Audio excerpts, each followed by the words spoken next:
Hi friends, welcome to my channel, and thank you for for some of the comments that I've been getting, for some other stuff that I did from the beginning of the videos, the first, second, third, fourth video. So I appreciate that. Keep the comments coming, and let's work things out together. So I actually, on Facebook, if you go and look up Bonji's Book Club for Broken Hearts on the Facebook, you will actually find that, and we can start discussions and everything. So today we're going to do another chapter from my book that I wrote, How My Loving Him Taught Me How to Love Myself. We went over a lot of it so far, the weeks that I spent and what I went through when I was getting over my heartbreak, things to think about when you're dating, how to become confident, how to get your confidence back, how to love yourself, what you can do to start trying to love yourself. So not that bad. We covered a lot of things and it was great. So I gotta put my glasses on. So I was reading this, and it says it has been a month since I've been here writing about my experience. After reading the first part of this book, it amazes me how blind I was, how much faith I put in him instead of myself. I see now that he had nothing to do with my growth. He did not help me become this wonderful, confident woman. I did that all by myself. Me in that mirror and a lot of research. I mean, I did get him back only to realize that I didn't want him. And that's a very, very important thing, because like, you think you want somebody so much because you're not confident in yourself, and you want somebody to love you so much. Then when you get that confidence in yourself, you're going to be like, what did I ever see in him? Like, truly, you're just going to be like, I don't even get it. I don't even know what I saw in him. Be gone, sir. And I must admit, all of the research worked. I did get him back only to realize I did not want him. I realized that it was me all along visualizing something in my head that was not reality, believing in us to be more than what we were, which, you know, made me oblivious to the way he was treating me, the way, I mean, not that he treated me very well when we were together, but, you know, I wanted so much more. I wanted to believe in us because I just felt like I had this thing with him. But you can have an attraction to somebody, or you can feel spiritually connected to somebody and all, but if they don't feel the same way, it's just probably not meant to be. So believing in us more than believing us to be more than what we were, wanting him so intensely that I refused to accept anything other than a relationship with him, even if it was only in my head. And I would just visualize our memories and, all the good times we had together. And like I said, how could we not be in a relationship? But like I said, when we broke up, like one time or whenever, and I was like, I thought we were together, and he was like, I never asked you to be my girlfriend. And I was just like, wow, no, you didn't. So make sure when you think you're in a relationship, you get confirmation so you can know what's going on. Make sure you are exclusive to that person that you think that you might be in a relationship, because that was a powerful line and it was true. So just make sure that you know what you're getting into. I tricked myself into thinking, because we had really amazing sex a few times a week, meant something more than what it was. I allowed myself to connect with a man that had no connection with me, based on what was in my imagination instead of on his actions. I stopped listening to people. And anybody can say I love you, baby, or anybody can say I want you, babe, or I want to treat you so good. But when they're not calling you back and they making you cry and they're using you as the last resort to go out on a date, or when you feel them pushing away, we know this. We have that intuition. So just remember that if he's not taking the time to be in your life, then maybe he might be waiting for you to leave his. So just, think about that. Love you should not have to fight for it. It should be something that comes naturally. So I was persistent, stubborn, closed-minded to anything except what I wanted from him. Never once did I stop to think that I was hurting myself, going after something that was never meant to be.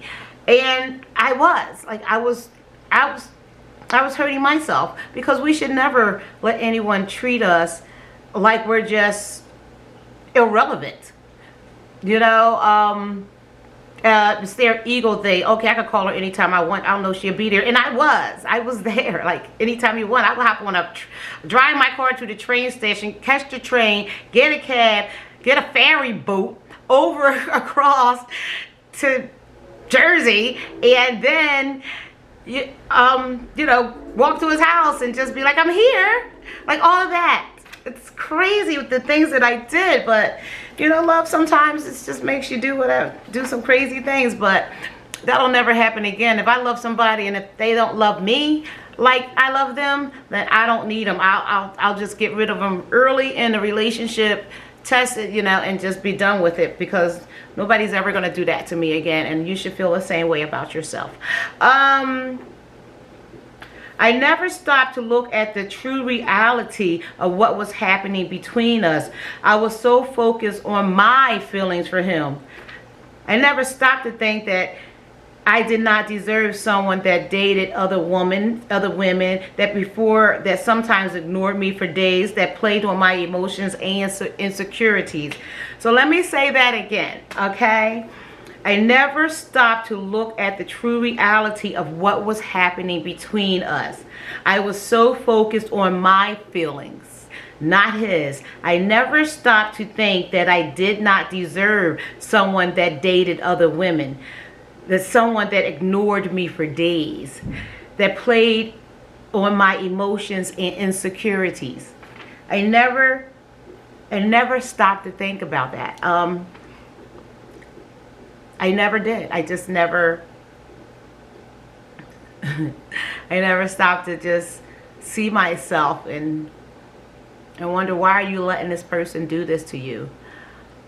Right now, like even right now, I'm feeling like just a little upset with myself, because I know me now and I love me now, and like, though I wouldn't dwell on my past mistakes and everything, but you know, I would hate for somebody out there to have to go through that. So it's not what people say to you, it's the actions of how they treat you that's relevant, that proves what they feel for you. It's very important that you understand that, because people can say anything to anybody. Anything you want to hear, they can say it. But don't believe it until those actions confirm what's coming from their mouth. Please. Okay, so yeah, so just be careful in that. I never thought that I deserved a better lover, companion, and friend. The funny thing is, he always told me that I deserved better, but I could not fathom anyone better than him. And he would say, you deserve better than me. And he would say, you know, am I treating you badly? If a man have to ask you if he's treating you badly, then he most likely is treating you bad. You know, that's where they could play on your emotions, and you know, oh, he cares because he's asking me if he's treating me bad, and you know, and I would be like, no, I love you, and you know, whatever. But just be careful with that, because that's serious. Like when somebody's playing with your emotions and working on your insecurities, and just treating you like you're insignificant, but they want you in their life, but only when it's convenient for them. And they make you feel so just wonderful, yet so not wonderful all in the same time. It's like I would never want to go through that again. I truly wouldn't. I see now that I don't need that kind of man in my life. I'm not saying that he is bad. He's a bad man. He's just not the man for me. So I'm not saying that he's a bad guy. He was a good man, but he just wasn't the man for me. No matter how much I wanted him to be. he was not the man for me.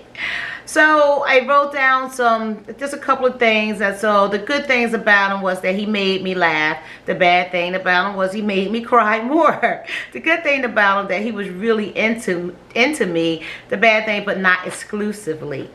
The good things about him that we had great times together. The bad thing about all of that was not often enough. I saw him enough, but he would go and do his things on whenever he felt like it, and I wouldn't talk to him for days and days. And I mean, and he wouldn't call. He would put my phone on silent, or his phone silence my number or block it or whatever, until he came back and called me back and made up some kind of excuse.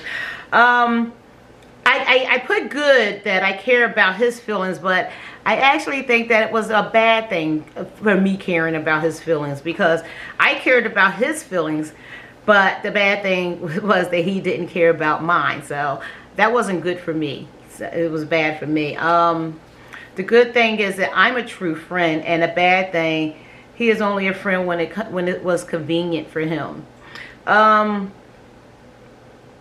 It's good to like when I see this, when I read it, I get it. Sometimes when you do that, if you're in a relationship where you're going through something, write down what's good about the person and then what's bad about the person, or what's good about your relationship or what's bad about your relationship. And if you come up with, if it's one side is more than the other, then you might want to even out that scale, or just stay or go, depending on how much is good and how much is bad. I remember when I was married, and my ex-husband asked me, he says, on a scale of 1 to 10, no, I asked him, on a scale of 1 to 10, how would you rate our marriage? And he was like, oh, like a 9. And it shocked me, because I was at a 1 or a 2. And so sometimes we can do so much for somebody else, and they're not really doing anything for you, but yet we stay because we love them. You deserve the equal, if not more, amount of love that you're dishing out. But if we focus ourselves on one person, on one thing, and try to fight for something or someone's attentions, if you have to fight for it, you don't deserve it. I mean, if you have to jump through hoops to get a phone call or respect, then you don't deserve it. You do not deserve that. There's somebody out there for you that will give you that time, that will give you that respect, that will love you properly, just as long as you know that you love yourself and know the respect that you deserve, and the kindness that you deserve, and the kind of love that you deserve. Every time I talk about this, it brings back so many emotions, and I read, I'm on the Facebook groups and everything, and I read about the pain that so many people are going through, and it's so weird, because usually, I mean, they're saying the same, I just want him back. He left me for another, how can I get him back? Why would we want someone that's hurting us like that?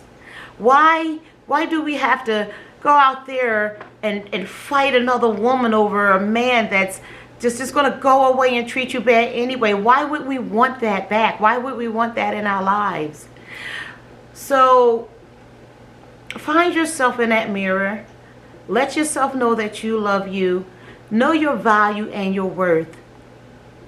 And don't go chasing. We are creatures unlike any other, as we read from the book from my book club. Don't let your time be wasted on someone that's just not going to be there for you. Or somebody says, I love you, baby, I love you so much, and but I'll see you next Friday because I got to go on a date with somebody else, but all you hear is the words that I love you, baby, as he's walking out the door to be with somebody else, or to not talk to you for 3 or 4 days. His actions are not equaling the words that he's saying to you. His actions are not defining the words that he says to you. People can say anything to you, and they say what they know they want you to hear. Stop listening to that. Look at the actions. Look at how you're being treated. Figure out how much sadness that is coming to your life, how hard you have to fight for this guy's attention or girl's attention. It goes either way. Think about that. And stop fighting for someone's attention when they don't want to give it to you. They should be fighting for your attention. They should be coming after you. Like I said in earlier, not today, but in another video, it's like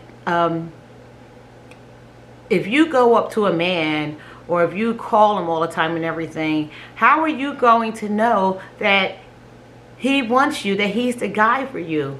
They have to make the first everything. They have to come after you with a zest and a zeal that they know that they got to have you. Because if they don't, you're not a challenge. You're not doing anything for them. You're just pumping up their ego. So make sure that you don't chase anybody. If somebody walks out that door and says, even now, if they've been treating you like that, disrespecting you and not calling you for days and leading you on with words, stop it now to see if they really mean that. Because some people just treat you can only be treated the way you allow people to treat you. So I'll say that again. You can only be treated the way you allow people to treat you. So cut it. Stop it. Don't call him. And he's going to be like, why isn't she calling me? How come she didn't call me 100 times? Because you're done with that. Because you know what you're doing. You're out there. You're buying new clothes. You're getting dressed up. You're going to dinner. You're talking to your friends. You're doing hobbies. You don't have time to call him. And if he wants to call you, he will make that time to talk to you. Okay? So that's it. That's what we got for today. That's from my book, How My Loving Him Taught Me How to Love Myself. And you're going to be all right. And you are loved. And we got this. Okay? So, bye, friends. Have a wonderful, super awesome day. And you are blessed. Don't forget, please subscribe and hit that notification bell and a big thumbs up. Bye, friends.